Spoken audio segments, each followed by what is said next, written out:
Aleluia. Vocês estão bem, gente? Estão mesmo? Vocês vieram cultuar um Deus vivo ou um Deus morto? Está vivo na sua vida? Então dá mais uma expressão de vida aí. Deixa eu ver se você está vivo mesmo. Eita! Essa é a minha igreja, aleluia. Deus não é surdo, mas a gente também não é mudo. Amém, irmão? Aleluia. Gente, é bom demais servir a Jesus. Estava vindo para cá, um querido entrou no meu Instagram, um militar, e ele falou assim, olha, as igrejas não impressionam mais. Eu entrei no Instagram dele para ver o que ele era, né? Se ele estava no culto ou não, se ele era de alguma cidade. Eu não vi de que cidade que ele era. Mas ele falou, olha, as igrejas não impressionam mais. As igrejas, elas não atraem, não tem mais o atrativo. Não são mais o atrativo que era antes. Aí eu não aguentei, irmão, porque eu não respondo Instagram. Porque se eu for responder Instagram, você já viu, né? Mas eu respondi ele, porque eu fiquei preocupado com ele. Aí eu falei para ele, querido, não, mas a igreja nunca traiu. A igreja é feia, fedida, manca, defeituosa. A igreja nunca traiu ninguém. Quem atrai alguém é o dono da igreja, é o noivo dela. A igreja, ela é tão defeituosa que Paulo escreve aos Efésios, em Efésios 5, ele escreve e diz que o marido tem que amar a mulher como Cristo amou a igreja, cuidando dela para que ela não tenha mais rugas, para que ela seja santa e imaculada. Quem precisa receber santidade? Aquele que não é santo. Quem precisa de pureza? Aquele que não é puro. Quem precisa de tirar as rugas? Aquele que já está enrugado. Jesus conhecia mais os erros da igreja e mais os defeitos da igreja do que todos nós. Aliás, ele conhecia os seus erros e os meus, e mesmo assim ele decidiu se casar conosco. E nós estamos esperando, porque quem vai querer casar com os mal acabados que nem a gente? É só esse Deus mesmo, amém, gente? É só esse Deus para pegar gente que virou as costas para ele a vida inteira, que andou do seu jeito, da sua forma a vida inteira, e de repente não vem quando a vida está boa, vem quando a vida está no buraco, vem quando está precisando. E glória a Deus que esse Deus ainda nos recebe. Isso é graça, irmão. E ainda nos convidou a construirmos, edificarmos sobre uma rocha para que a nossa casa nunca mais caia. É Deus demais para o nosso caminhãozinho, fala a verdade. Quem acha que é Deus demais, faz barulho, deixa eu ver se tem alguém aí. Que Deus é esse, irmão? Que reino é esse que chegou até mim? Que reino é esse que me dá o poder de viver para Deus e pertencer a Deus, mesmo sem merecer? Que reino é esse, cara? E ele diz, o reino de Deus está em vós, não é comida nem bebida, ele está dentro de você. Tem que sair de dentro para fora. É por isso que a transformação em Cristo ela é de dentro para fora, ela não é igual. Ela tem que sair de dentro e ir para fora. Aliás, a palavra igreja, eclésia, no seu original, na sua etimologia, ela dá a conotação de sair para fora. Por isso que nós não estamos numa igreja, nós estamos num barracão onde se reúnem as igrejas. Olha para o seu irmão e fala, e aí, igreja, tudo bem? Nós acreditamos nisso. Mas ao contrário dos últimos dias em que as pessoas estão falando que nós não queremos congregar, aliás, nos últimos dias não, porque isso acontecia lá em Paulo já. E ele diz para Timóteo, quando ele escreve a Timóteo, ele fala, Timóteo, fica tranquilo, só não faça como alguns que deixam de congregar. Nós somos seres acomodados, nós não vamos congregar na sala da nossa casa, irmão. A gente não consegue congregar direito num lugar que a gente se separa e separa o tempo para isso, imagina dentro de casa. Agora, a maior mentira dos últimos dias é essa.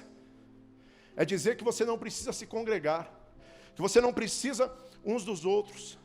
Querido, a maior graça do Evangelho é que uns lavam os pés dos outros.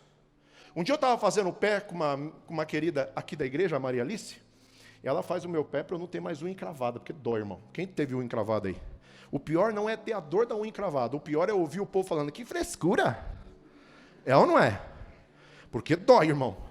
Eu fiz 4 cirurgias num pé, se eu não me engano, e 5 no outro. E aí ela faz a minha unha para não encravar a minha unha. Ela me ajuda a andar, me ajuda a caminhar, porque se eu tiver com a unha machucada, né? Uma vez tinha um tumor debaixo da unha já. Aí eu não posso mais caminhar. Então ela vai fazer a minha unha. Um dia ela estava fazendo a minha unha e viu uma sujeira no meu pé. E ela falou, bispo, você está com sujeira no pé. Eu falei, que? Tá me tirando? Como assim sujeira no pé? Eu lavo o pé todo dia. Eu sabe que não lavo o pé. Aí ela falou para mim, não, é uma sujeira que você não consegue ver. E ela com um aparelhinho lá, né, aparelhinho de tirar pedaço de dinossauro. Estava lá raspando meu pé. Ela falou, olha, essa sujeira você não vê, só eu consigo ver. E aí o Senhor me ministrou aquele dia. Quando Jesus está fazendo a ceia, a Bíblia diz que ele sai e começa a lavar os pés dos discípulos. O Pedrão fica desesperado já, fala, você não vai lavar meus pés, Jesus. Pedrão era o Pedrão, né? E Jesus falou, olha Pedro, se você não me deixar lavar seus pés, não vai adiantar, você não vai poder ter parte comigo. Aí Pedro fala, então me dá banho inteiro, me lava inteiro. É gostoso ser que nem Pedro, porque por mais que ele falava umas asneiras, ele também se entregava de todo o coração. Afinal de contas, o único que saiu e que teve coragem de sair do barco foi ele. Todo mundo fala que Pedro afundou, mas ninguém fala dos outros que nem saíram do barco. Está cheio de crente que nem sai do barco, só fica criticando na internet, mas nem do barco saíram. Melhor a você, que sai do barco e ainda que afunde, sempre tem uma mãozona de Deus para te levar para cima. Amém?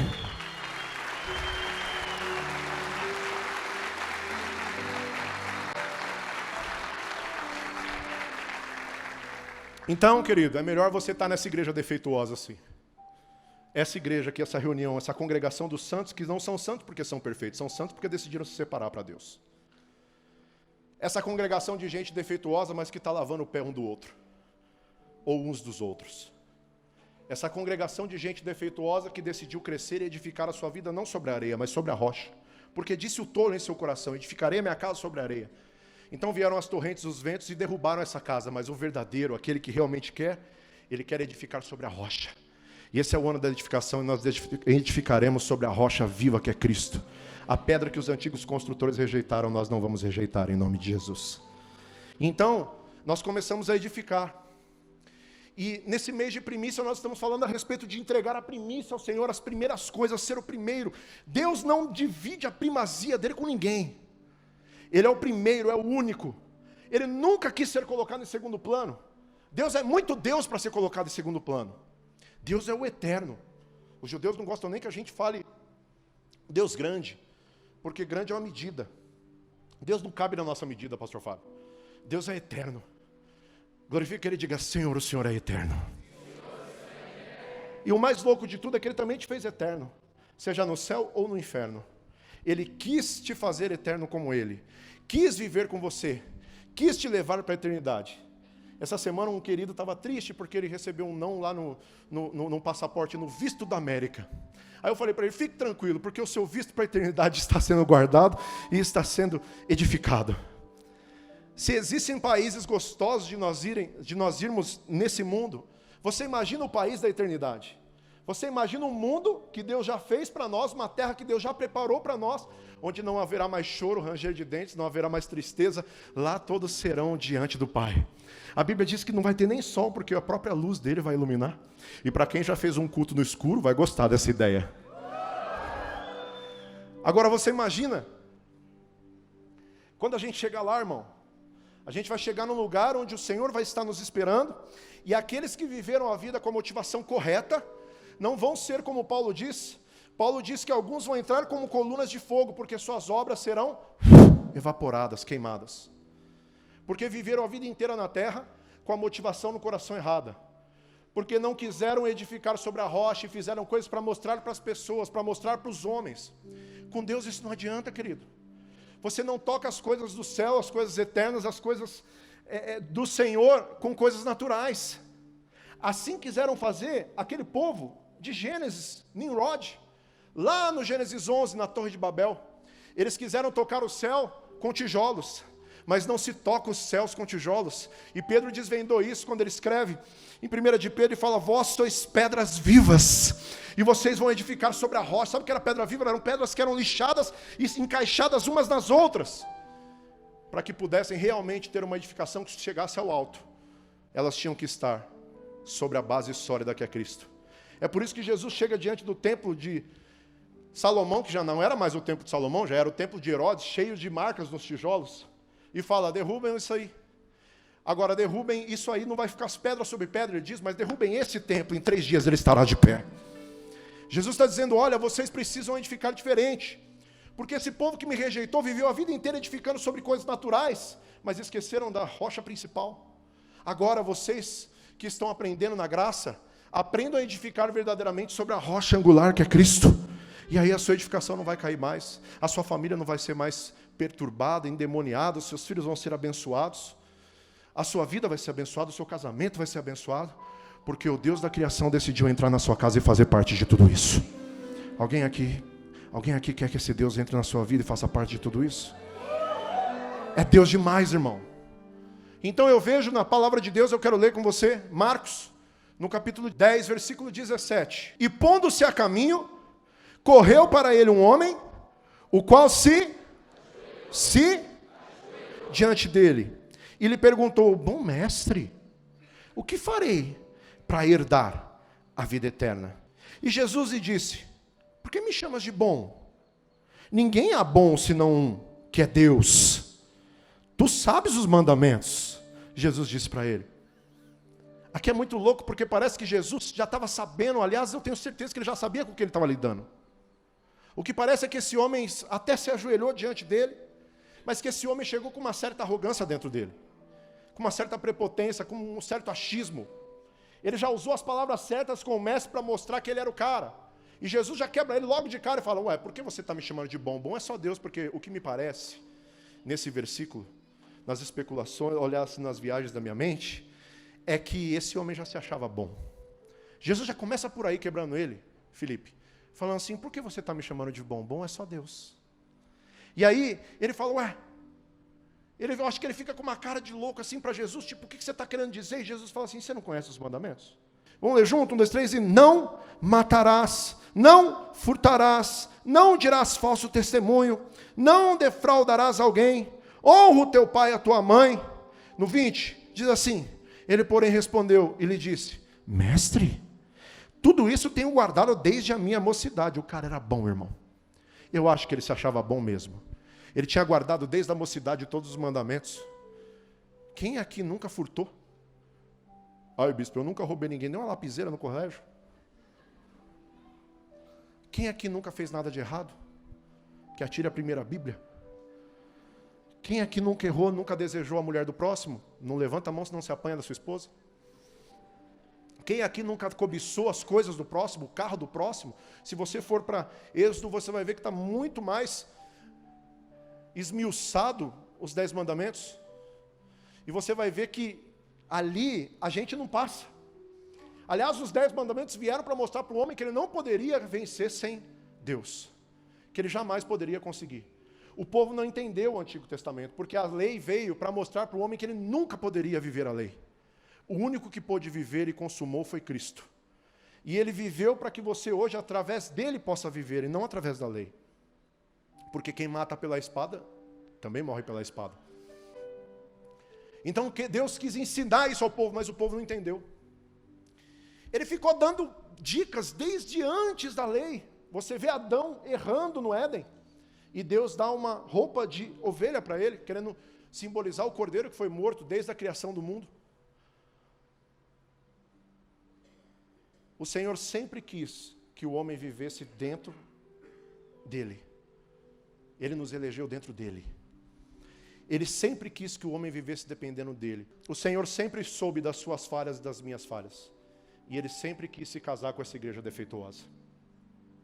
Mas nós não atentamos para isso, os homens não atentaram para isso e começaram a querer viver a lei. E aqui chega o retrato de um homem que vivia a lei. O jovem rico. O jovem rico chegou diante de Jesus, ele era muito abençoado pela lei. Ele vivia os princípios da lei. Era evidente que Deus abençoava a vida dele e que ele tinha riquezas. Então Jesus fala para ele, e ele fala: eu tenho guardado desde a minha mocidade, Jesus, isso aí eu já faço. Ou seja, eu sou diferente do resto da humanidade, porque eu guardo. Você imagina que homem religioso que ele era um homem muito religioso. Mas isso não adiantava nada diante de Deus. Ele era um homem muito rico, mas também isso não adiantava nada diante de um Jesus que ia morrer sem nada.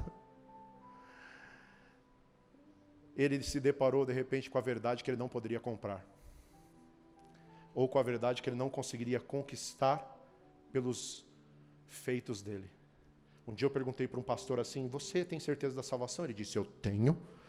Eu falei: por que você tem certeza? Ele falou: porque eu faço tudo direito. E falei: então você vai para o inferno.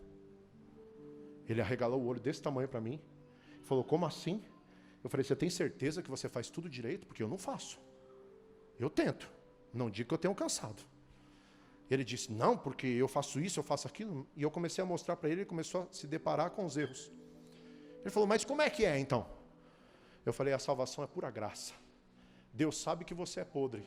Deus sabe que você é imperfeito. Deus sabe que você não merece. E mesmo assim Ele decidiu te dar a vida eterna e todos os galardões da vida eterna.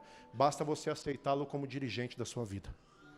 E quando você o aceita como dirigente da sua vida, você para de lutar com seus próprios braços. Você começa a saber que Ele verdadeiramente é Deus. E que Ele que tem que mandar. Então você começa a consultar o Espírito Santo, a pedir perdão. Você começa a perguntar para o Espírito Santo. Você começa a dizer, Senhor, cuida da minha vida. Mostra para mim onde eu tenho que ir, como eu devo andar. E aí Ele começa também a te incomodar algumas horas que você não quer, que você está bravão, se achando o macho. E falar, pede perdão, pede desculpa, abaixa a cabeça, volta atrás, dá o braço a torcer. E aí? Como que você vai brigar com esse Espírito Santo que sabe do que está falando? Como você vai brigar e bater de frente com Deus que sabe do que está falando, com Deus que te criou e que sabe como você se manifesta? Que sabe mais até do que você mesmo. Esse jovem se deparou com esse Deus. Agora era tudo ou nada. Agora era a chance de vida dele. Agora era a hora que ele ia decidir se ele realmente ia passar a ser um servo do Deus Altíssimo ou se ele ia continuar como um religioso, tentando viver a lei que nunca o salvaria. Ele não entendeu. 21, e Jesus olhando para ele, o amou e lhe disse, falta-te uma coisa, uma coisa, repita comigo, uma coisa. Vai, vende tudo quanto tens e dá aos pobres, e terás um tesouro nos céus. Não esses aí que você tem, nos céus. E vem tomar a tua cruz e segue-me. Mas ele, pesaroso desta palavra, retirou-se triste. Ele ficou? Porque possuía muitas propriedades, muitas coisas. Então Jesus, olhando ao redor, disse aos seus discípulos, quão dificilmente entrarão no reino de Deus os que têm riquezas. E os discípulos se admiraram dessas suas palavras.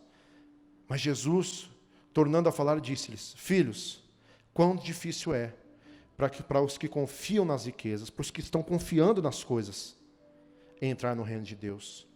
É mais fácil passar um camelo pelo fundo de uma agulha do que entrar um rico no reino de Deus.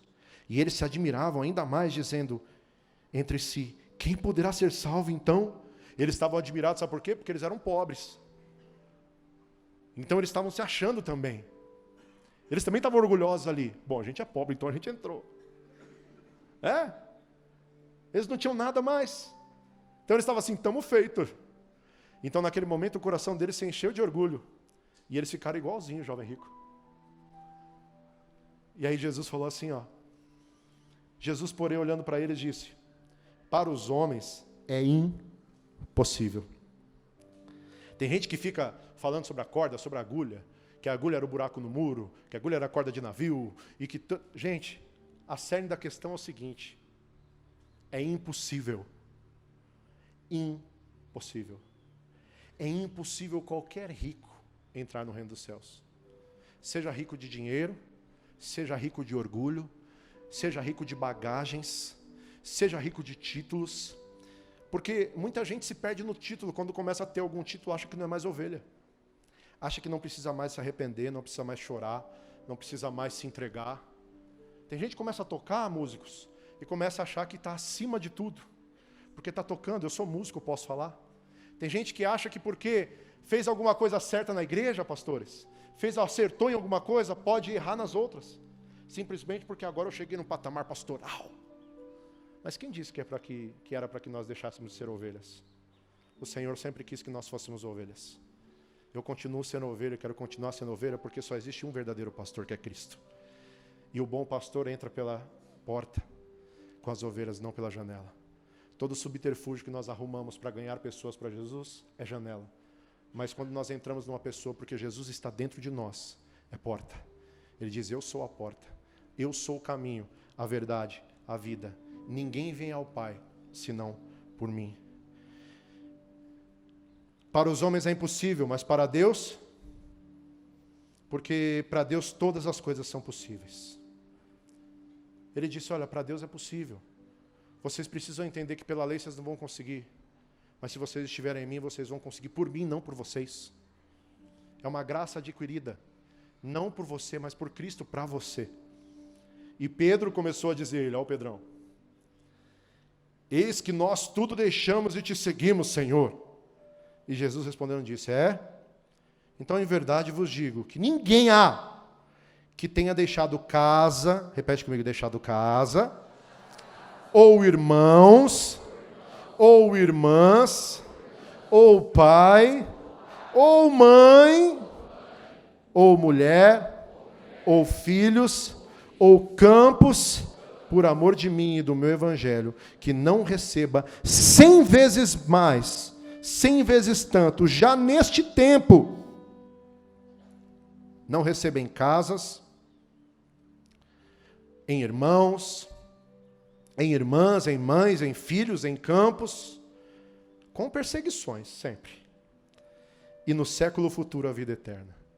Bispo, mas ele estava falando de vida eterna no século futuro? Sim, o século futuro daquelas pessoas que receberam essa palavra naquele dia, morreram. Elas já morreram para a vida eterna. Jesus estava dizendo, olha, não há quem deixe tudo por mim, que não receba tudo que o mundo corre atrás, de graça. Mas tem que deixar tudo por mim.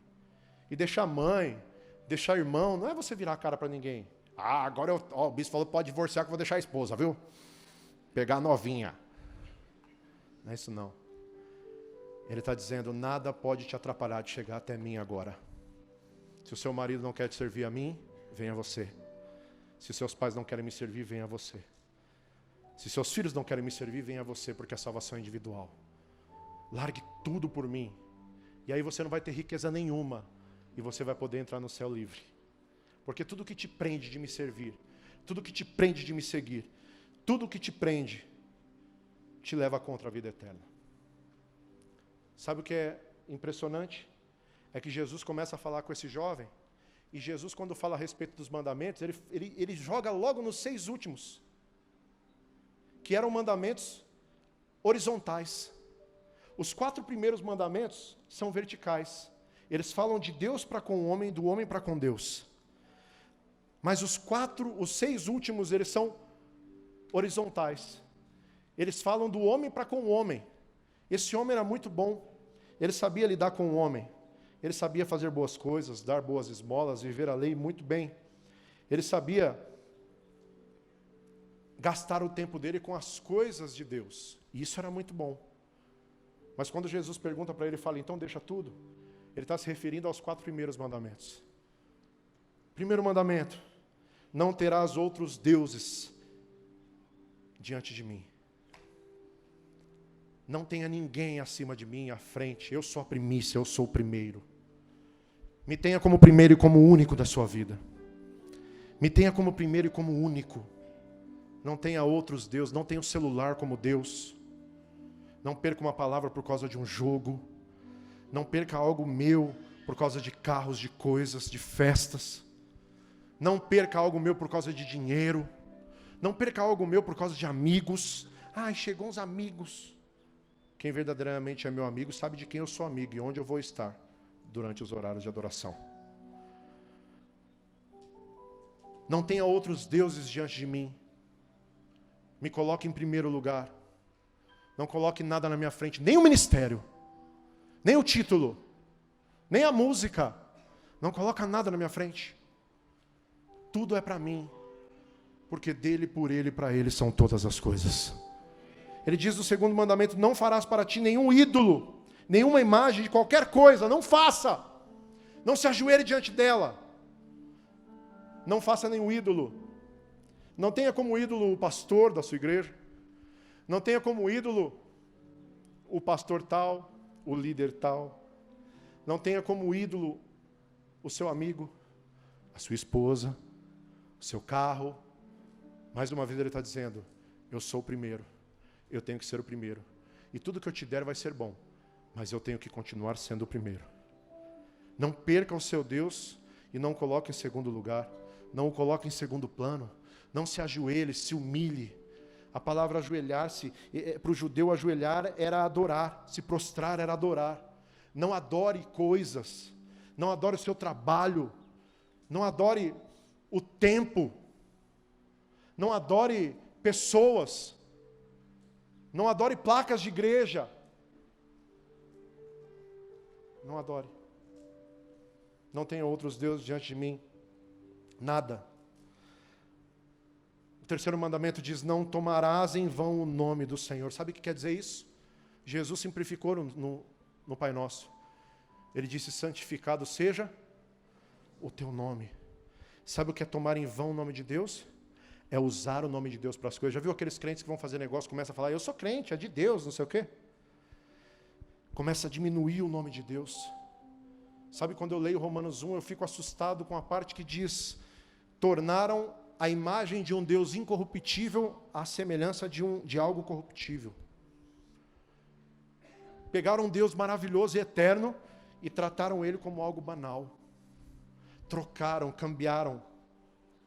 Trocaram a imagem de um Deus poderoso e verdadeiro. Como um Deus pocket, colocaram o Deus no bolso. Eu lembro de uma conhecida, que ela era da roça, então ela tinha muito medo de chuva. Então quando dava aquelas tempestades, ela tinha uma gavetinha, então ela abria a gavetinha e tirava uma santinha desse tamanho. E eu lembro que eu era pequenininho, eu observava tudo, e ela tirava a santinha, apertava a santinha na mão, vale-me santinha, né? E aí ela corria e dava trovão, e ela apertava mais a santinha e dava trovão, e ela corria. E eu lembro uma vez que eu estava olhando, e quando acabou o trovão, ela falou assim, ai, graças a Deus, pá! Abriu a gaveta e jogou a santinha. Eu fiquei olhando aquilo, pensando aquilo, falei, ué, mas eu era pequenininho, não entendia muitas coisas, mas eu fiquei imaginando, cadê o respeito dela com o Deus dela? Ela segurou na mão quando precisava, quando não precisava mais, ela jogou na gaveta e fechou. E os evangélicos fazem isso também. Muitos deles têm um Deus pocket, um Deus que eles colocam no bolso e só usam quando eles querem. Só usam quando precisam. E quando não precisam, eles colocam eles no bolso. Ou colocam na gaveta. Santificar o nome de Deus é usar o nome de Deus que está sobre você e deu-lhes o poder de serem chamados filhos. O nome que está sobre todo nome passou a viver dentro de você. E o poder de Deus está manifestado dentro de você e se manifesta através de você às pessoas. Está falando a respeito de você guardar a sua vida de uma forma que a sua vida, que nada mais importe, até que nada mais importe, como Paulo diz. De uma forma que a sua vida toque pessoas de uma forma tão poderosa que você, sem abrir a boca, as pessoas possam sentir o Deus que está dentro de você. E você vai estar santificando o nome, porque elas vão perguntar, quem está aí? Como? Por quê? Você nem tem cara de crente? Ô Evelyn, você com esse monte de tatuagem, nem tem cara de crente? A Evelyn é linda, né? Adoro a Evelyn, é linda.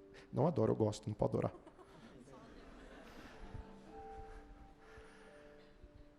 Eu casei a Evelyn, era tão menininha, hoje ela é uma pastoraça. Gente, sabe? Santificar o nome de Deus é saber o nome que está sobre todo nome que está na sua vida. É saber quem está com você. Tem gente que coloca o adesivo da igreja no carro, e aí faz coisa errada, e a igreja, o nome da igreja, às vezes é visto. Tem gente que faz coisas erradas e o povo quer sujar o nome da igreja. O pior não é o nome da igreja, o pior é o nome de Deus, o dono da igreja. Você tem que ter uma preocupação, não por causa do adesivo no seu carro. Eu lembro uma vez de um amigo meu, ele tinha um adesivão da igreja que eu ia na moto dele. E um dia eu vi ele, fiquei todo feliz que eu vi ele, fazia tempo que eu não via ele, então eu comecei a buzinar para ele me dar oi. Mas ele não me deu oi, irmão. Ele levantou a mão e mostrou o dedo. Aí eu fiquei indignado, você me conhece, eu segui ele até a casa dele. Chegou lá, eu falei, por que você me mostrou o dedo? Estava com saudade de você. Aí ele começou a dar risada. Ficou vermelho. O problema não é o adesivo do alvo que você tem no seu carro, o adesivo da sua igreja. O problema é a marca do sangue que está sobre você, querido. Santifique o nome do seu Deus na sua vida. Santifique o nome do seu Deus no seu coração. E o quarto mandamento, ainda falando a respeito do homem para com Deus e de Deus para com o homem. Lembra do dia do descanso, sábado. A palavra sábado quer dizer observar. A gente fala, domingo é o dia de Deus. Não, o dia de Deus é sábado, irmão. Nós cremos, na luz que nós recebemos, que guardar o sábado é muito bom. E se eu não conseguir? Guarde outro dia, mas guarde um dia para Deus. Mas nunca diga que o outro dia é o dia de Deus. Porque até Deus descansou, querido. Então guarde um dia. O Salmo 127 diz: de que adianta levantar cedo, dormir tarde, comer o pão de dor, e se aos seus amados Deus dá até enquanto dormem. O Salmo 127 fala: olha, não adianta você edificar a sua casa, porque se você edificar a sua casa e não deixar Deus edificar, em vão trabalham os que edificam. Ele diz: olha, você não pode ficar trabalhando toda hora, o tempo todo, de que adianta se você não guardar o seu tempo para com Deus, o seu tempo de descanso, o seu tempo de observar com a sua família, com a sua casa. E tem gente que mais uma vez traz isso para uma religião, e traz isso para a lei, que não tem nada a ver com lei. Eu lembro de um amigo que eu tinha, que queria fazer com que eu começasse a pregar sobre o sábado. Eu respeito o sábado, tenho amigos que guardam o sábado na luz da palavra que eles têm, e eu respeito. Quando meus amigos vêm comigo, eu até guardo com eles. Mas aquele queria me fazer entrar na religião dele, a religião. Que ele falou para mim: olha, você tem que, eu vou te batizar ainda, pastor. Tipo, seu batismo não vale nada. Quer dizer, não foi no sábado. Eu já tinha sido batizado, já havia sido batizado em nome de Jesus o Cristo. Se o sangue de Jesus não vale no meu batismo, o que vale? O dia? E eu lembro que era uma sexta-feira, e por isso passou uma mulher bem brasileira, e ele veio. Aí eu falei para ele: no sábado você não olha para a bunda das mulheres? Hoje pode, seu religioso. Falei: você não percebeu que os discípulos comiam sem lavar as mãos, e Davi entrava nos lugares que ele não podia para comer de Deus porque ele era filho? Então guarda a tua religião com você, eu guardo o meu Jesus vivo comigo. Não guarde só um dia para Jesus, guarde todos. Observe todos os dias. Seja um observador, porque aquele que está em Cristo observa todas as coisas. Guarde todos os dias, e se você tiver a dádiva de ter um dia, poder ter a bênção de poder guardar um dia inteiro para Deus, guarde. Saiba que não é o trabalho mais importante do que a presença de Deus. Guarde para sua casa, para sua família. A gente faz tudo errado, querido. A gente anda desalinhado, depois a gente quer cobrar o Senhor. Esse homem estava todo certo na lei, mas ele estava guardando uma lei que Deus não queria que ele guardasse. Quando Jesus fala para ele: olha, você tem que se guardar para mim. Diferente de você ter Deus, é Deus te ter, querido. Você precisa se guardar para Ele. Você precisa separar o tempo da sua vida para Ele. Quando você vier cultuá-lo, você precisa separar esse tempo para cultuá-lo. Quando você estiver na sua célula, você precisa separar o seu tempo para a célula. Nós vivemos num frenesi louco hoje. A gente atropela tudo por causa de um celular. A gente atropela tudo por causa de coisas. E muita gente não tem a vida que nós, eclesiásticos, temos. De viver a maioria do tempo na igreja. Muita gente tem a maioria do tempo fazendo as coisas naturais. E o único momento que eles têm da igreja, na hora do momento da igreja, eles ainda perdem com o celular. Na hora de olhar para o seu filho e de prestar atenção nele, muitas vezes você está assim. Eu vi até uma enquete uma vez: pai, agora não, filho. Pai, agora não, filho. Pai, agora não dá, filho. Pai, agora não dá, filho. Um dia o pai abriu a porta do quarto, o filho estava com uma latinha, fumando pedra de crack. Ele falou: filho! O filho dele falou: agora não dá, pai. A gente precisa saber o que realmente tem valor eterno nas nossas vidas. A gente precisa trazer aquilo que realmente pertence ao Senhor. Aquele jovem rico não era rico só por causa das finanças ou da conta do banco dele. Ele havia acumulado tantas coisas nas costas dele. Ele havia acumulado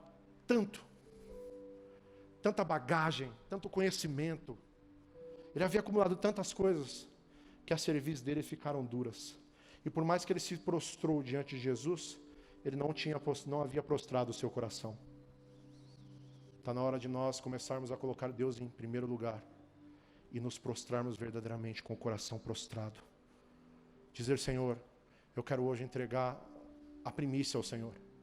Dizer que o Senhor verdadeiramente é o primeiro na minha vida. Dizer que eu não quero que tenha nada, Senhor. Faz perder o brilho, as coisas do mundo. Que eu passe a olhar a vida sobre um novo prisma. que as coisas desse mundo percam o brilho para mim, que eu ame. Davi falava, olha, nem que eu esteja na porta da tua casa é melhor do que 1000 qualquer outros lugares.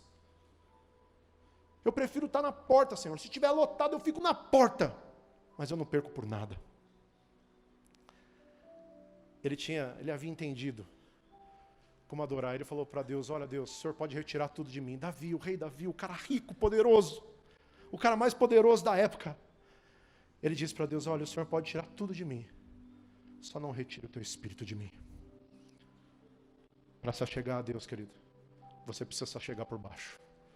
Você precisa vir por baixo. Você precisa derrubar as bagagens das suas costas. A riqueza que você adquiriu no mundo. As coisas que de repente você lutou a vida inteira para ter. Porque Deus não te ama pelo que você tem. Deus te ama e te conhece pelo que você é.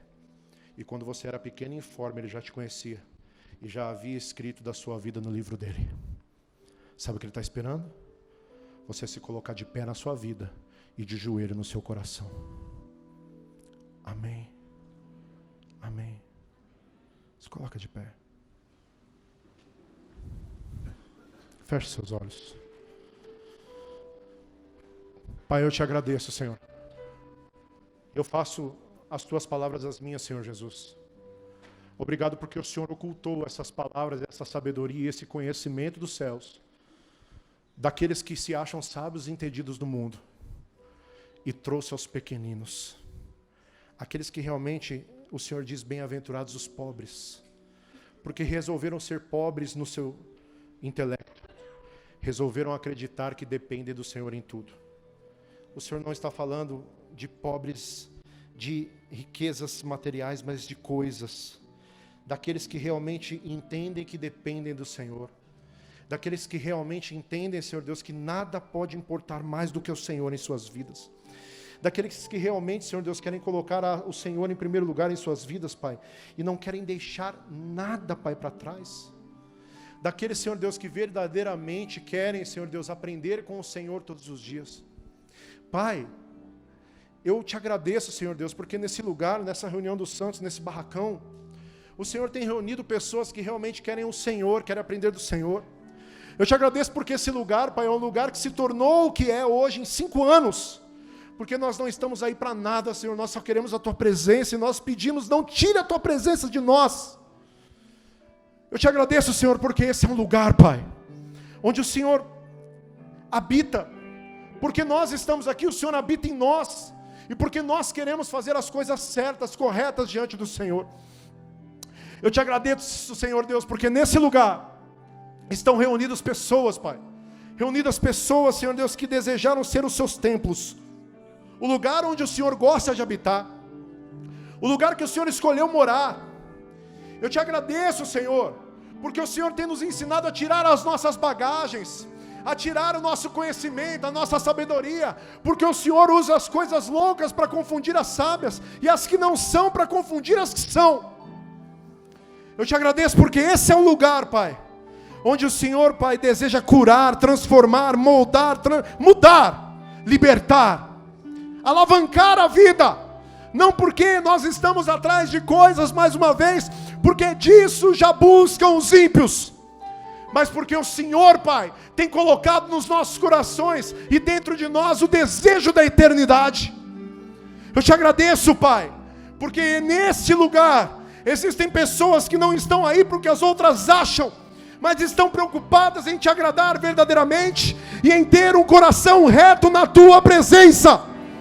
Eu te agradeço, Pai, porque nesse lugar nós cremos e queremos a palavra.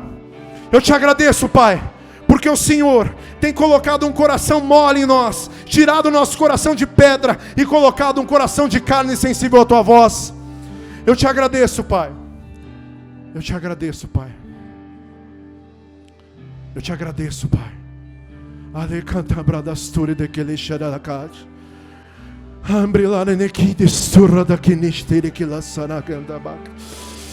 Eu te agradeço por Tua presença, Espírito Santo. Eu te agradeço por Tua presença, Espírito Santo. Eu te agradeço por Tua presença aqui, Espírito Santo, que convence o homem do pecado, da justiça e do juízo. Eu te agradeço, Põe a mão no seu coração. Diga: Senhor, obrigado. Obrigado por esse culto. Obrigado por sua presença. Obrigado por minha família, por meus familiares. Obrigado porque o Senhor me aceitou antes mesmo de eu te aceitar. Obrigado porque eu estou aqui. Obrigado porque eu não perco mais tempo. Obrigado por colocar dentro de mim o desejo da eternidade. Obrigado, Senhor. Obrigado, Senhor. Obrigado, Senhor. Obrigado, Senhor. Obrigado, obrigado, obrigado, obrigado. Obrigado, Senhor. Obrigado, Senhor.